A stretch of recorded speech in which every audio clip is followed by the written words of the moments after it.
S, ಮುಂದಕ್ಕೆ ಹೋಗೋಣ ಹಾಗಾದ್ರೆ. ಎಸ್, ಮುಂದಿನ ಸಚಿವರು ಅಜಯ್ ಸಿಂಗ್ ಫಸ್ಟ್ ಟೈಮ್ ಸಚಿವರಾದರು. ಅಜಯ್ ಸಿಂಗ್ ಜೇವರ್ಗಿಯ ಶಾಸಕರು. ಆ, ಉನ್ನತ ಶಿಕ್ಷಣ ಇಲಾಖೆಯನ್ನು ಅವರು ಬಯಸ್ತಾ ಇದ್ರು ಅನ್ನೋ ಒಂದು ಮಾಹಿತಿ. ಈಗ ಸಣ್ಣ ನೀರಾವರಿ ಮತ್ತು ITBT ಖಾತೆಯನ್ನು ಕೊಟ್ಟಿದ್ದಾರೆ ಅಜಯ್ ಸಿಂಗ್ಗೆ.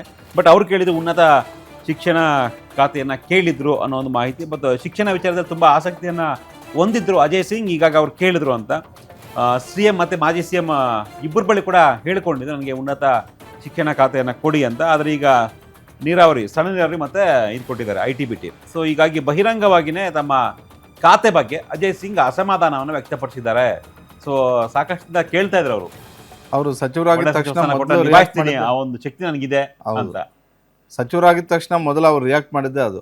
ಯಾವ ಖಾತೆ ಬೇಕು, ಈಗ ಸಚಿವರಾದರೆ ಮುಂದೆ ಯಾವ ಖಾತೆ ಆದರೆ ಚೆನ್ನಾಗಿ ನಿಭಾಯಿಸ್ತಂದ್ರೆ, ನಾನು ಡಾಕ್ಟರ್ ಅಜಯ್ ಸಿಂಗ್ ನನಗೆ ವೈದ್ಯಕೀಯ ಕೊಟ್ಟರೆ ಚೆನ್ನಾಗಿ ನಿಭಾಯಿಸ್ತೀನಿ ಅಂತ. ಆದರೆ ಅವ್ರದ್ದೇ ಜಿಲ್ಲೆಯವರು ಶರಣ್ ಪ್ರಕಾಶ್ ಪಾಟೀಲ್ ಅವರು ವೈದ್ಯಕೀಯ ಶಿಕ್ಷಣ ಸಚಿವರಾಗಿದ್ರು. ಹೀಗಾಗಿ ನನಗೆ ಯಾವ್ದಾದ್ರು ಎಜುಕೇಶನ್ ಡಿಪಾರ್ಟ್ಮೆಂಟ್ ಆದರೆ ಚೆನ್ನಾಗಿ ನಿಭಾಯಿಸಬಲ್ಲೆ ಅಂತ.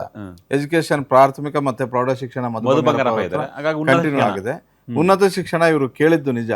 ಆದರೆ ಮುಖ್ಯಮಂತ್ರಿಗಳು ಉನ್ನತ ಶಿಕ್ಷಣ ಬಸವರಾಜ ರಾರೆಡ್ಡಿ ಅವರು ಕೊಟ್ಟಿದ್ದಾರೆ.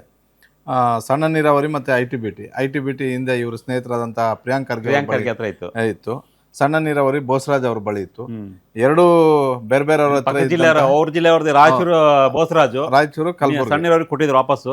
ಅವ್ರದೇ ಜಿಲ್ಲೆ ಅಂತ ITBT ಖರ್ಗೆ ಹತ್ರ ಇತ್ತು, ಕೊಟ್ಟಿದ್ದಾರೆ. ಸೊ ಅಜಯ್ ಸಿಂಗ್ ಮಾಡ್ತಾರೆ. ಅವ್ರು ಇನ್ನೂ ಹೆಂಗ್ ಫಸ್ಟ್ ಟೈಮ್ ಮಿನಿಸ್ಟರ್ ಆಗಿದ್ದಾರೆ, ಯಾವ್ದು ಕೊಟ್ಟರು ಕೂಡ ಅಗ್ರೆಸಿವ್ ಆಗಿ ಏನ್ ಬೇಕಾದ್ರೂ ಮಾಡಬಲ್ಲೆ ಅನ್ನೋ ಒಂದು ಶಕ್ತಿ ಇದೆ, ಆ ಒಂದು ಕೆಪಾಸಿಟಿ ಇದೆ, ಉತ್ಸಾಹ ಇದೆ.